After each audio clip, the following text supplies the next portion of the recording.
Guys, before we start casting anything, I do want to go through the patch notes with you guys. For realsies, I'm going to be going in sword order difficulty, so easiest to hardest. So I think that's Lithuanians, Poles, Bohemians. Alright, so we got Dawn of the Dukes here, everybody. This will be going to YouTube in a little bit. I'm sorry that you're going to get spammed with some videos today. I think I'm going to have 3 videos today. One is this update, one's going to be the new civs, and the other is the interview that I did with Sicilians last week, which is going to be going out live in a couple hours, which I'm really excited for, and hopefully you guys will enjoy. Talk a lot about the new civs there. A lot about the new civs. You wanted to hear us talking about the Poles and Bohemians for a half hour each? Oh yeah, that's the place to go. Anyway, of course, we have our 2 new civilizations, Poles and Bohemians, with Dawn of the Dukes. I'll be going through those later. Sergeants, okay, yeah, that's fine. Yes, these patch notes were leaked, but out of respect for the developers, I have not been talking about them or going over them, so this is all just going to be going through now. But yes, you may have seen this information before, but that is what it is. Just addressing the obvious.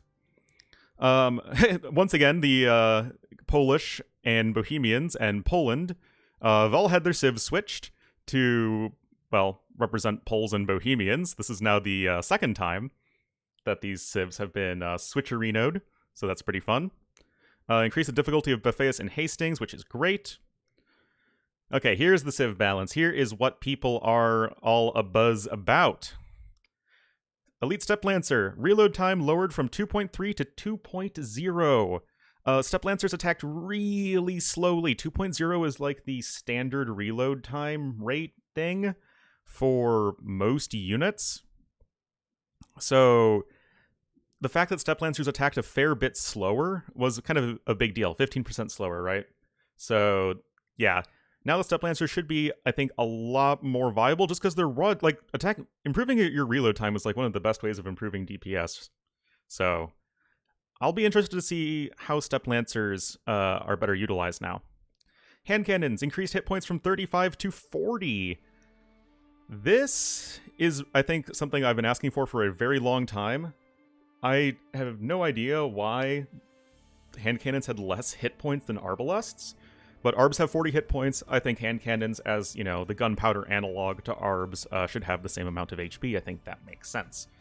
And the speed of bullet projectiles increased from 5.5 to 7.5, so that's a pretty substantial increase, and it should make gunpowder units much more accurate. Now, bullet projectiles might sound confusing, but that is hand cannoneers, conquistadors, organ guns, the new Hussite wagon. I'm probably forgetting stuff, but, stuff that fires those little cannonball things. Not the big cannonballs, the little cannonballs. Anyway, Burmese, Howdah, has been reverted to what it used to be. Now it gives +2 pierce armor, so they're going to have, I believe, 9 pierce armor fully upgraded, and I think 7 melee armor. It makes the battle elephants good where they were already good. It's going to make Burmese elephants really strong in late game. Like, they're only taking 1 damage from Arbalests in late game. That's pretty huge. So yeah, super strong elephants in late game, but it doesn't really help them in their biggest issues, which was Castle Age and early Imperial Age against Archer civs, because elephants are just too expensive to get up and running by that point. But we'll have to see how it plays out. This is just a bug fix, and Tex. Town Patrol is now free! Oh my goodness, it is a bonus that has literally been in the works for several decades, a couple decades almost. Byzantines, they got Town Watch free, now they get Town Patrol free as well, and it'll help their mid-game. Town Patrol, you get a lot of building LOS. So, yeah, Byzantine's going to be, I think, a bit more powerful in the mid-game, just even better defensively oriented in the mid-game. Of course, I am blocking resubs. Can make you forget family vacation for a while and tune into Ornlu. Tune into Ornlu. Anyway, Wood Paladin for the 11 months, the laughing number. Yeah, there's so much going on today. I hope that you guys are all excited. But yeah, thanks for the 11 months. Checking Bohemians, and yeah, I'll be doing that in a separate video. This is just going to be my patch notes video. because I want to be able to like show off the unique units and stuff like that in the scenario editor. So I'm going to do that in a separate video. But I am recording this live. Whoa! And then Indian Condor comes in with the 5 bomb. Thank you so much. Rado, Tulip, Flashfuk series, and Zanos. Welcome to the Wolfpack. Enjoy the beauty, glory, and majesty of Ornlu, a wolf, and friends. Well, yeah, thank you so much, Indian Condor. That is very generous of you. Hope you are excited.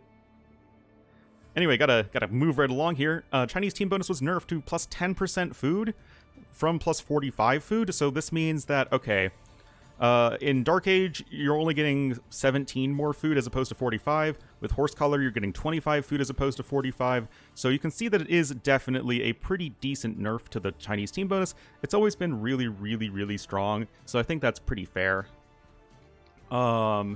Humans, archery ranges and stables now cost minus 100 wood. I mean, this just encourages their feudal age play even more, and also their non-Kipchak play, which I think is really exciting.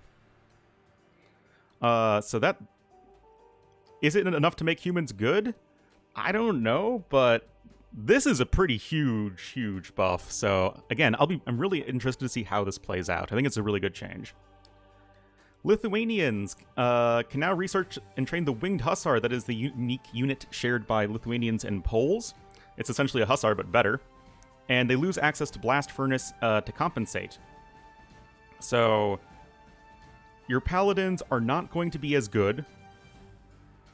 You're going to need 2 relics to even match standard Paladins.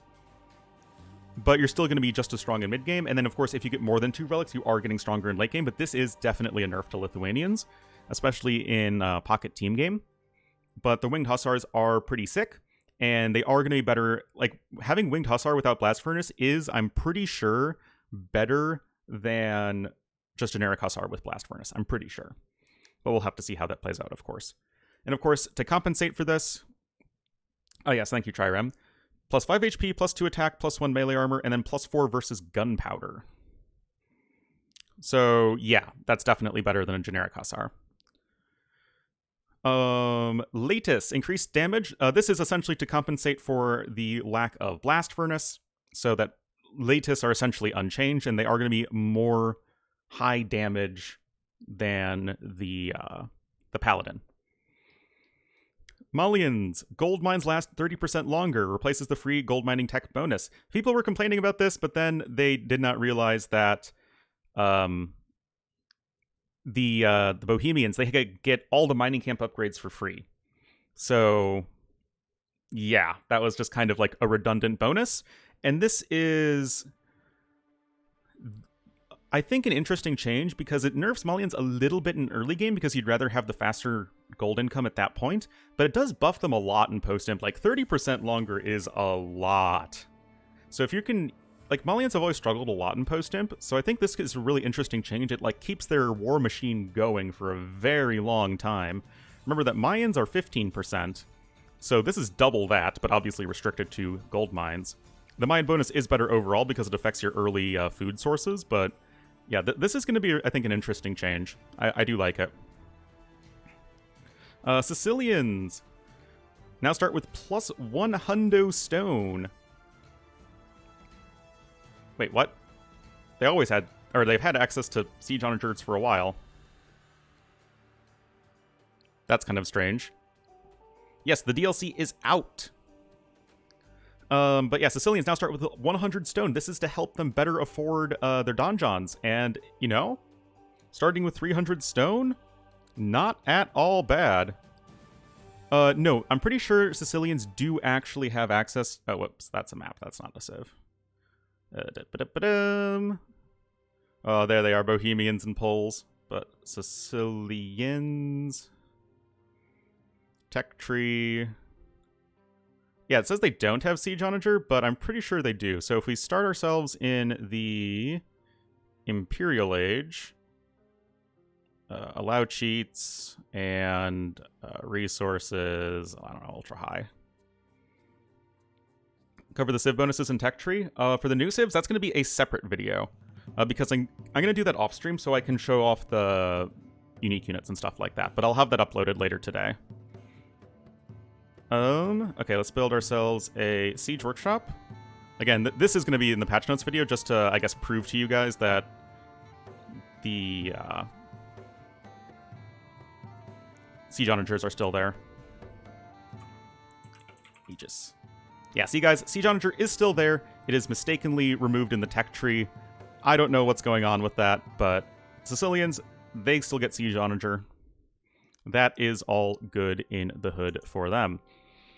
Anyway, starting with an extra 100 stone, it also can help in a fast castle. So that is potentially interesting. You know, sell 100 stone? Yeah, I don't know.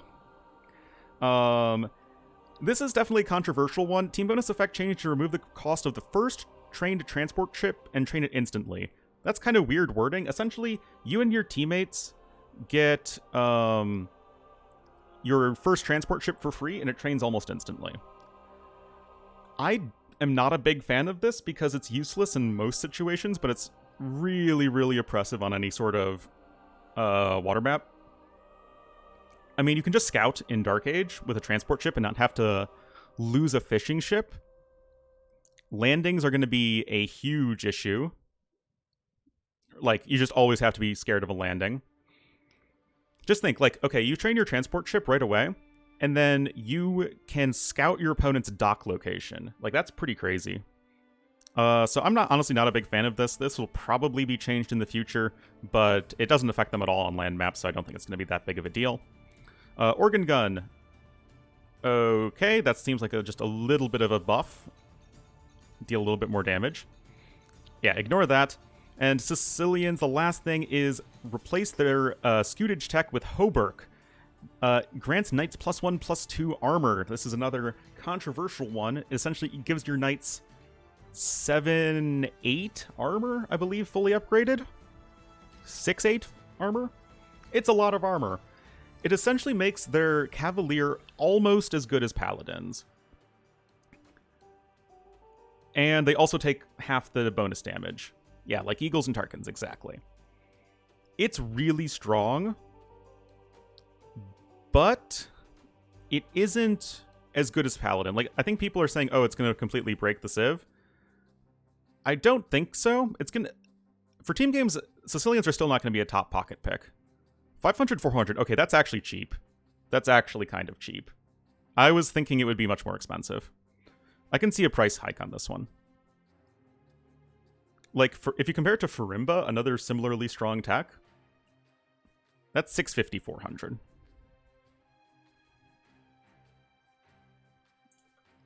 But remember that compared to Paladins, Cavaliers have 40 less HP than Paladins, and they have 2 less attack. So it's not like you're a little bit tankier. And also, Paladins have 1 more Pierce Armor than Cavaliers, so compared to Paladins, you only have 1 more Pierce Armor. Now, of course, that can make a big difference against low damage ranged units, which is most of them. But, you know, it's really strong, but it's not, I think, going to be a broken effect. Like I said, I do think the cost is a little low. But we'll see, we'll see. Anyway, bunch of random map stuff. AI scripting stuff. Localization. Investigation, and that is going to be it. So that's going to be all for the patch notes, guys. If you're watching this on YouTube, thank you for watching, and, you know, definitely stay tuned for I'll do a video for the new civs, and then, of course, the interview I did with Cision will be dropping today as well. So again, thank you all so much for that, and I'll see you next time.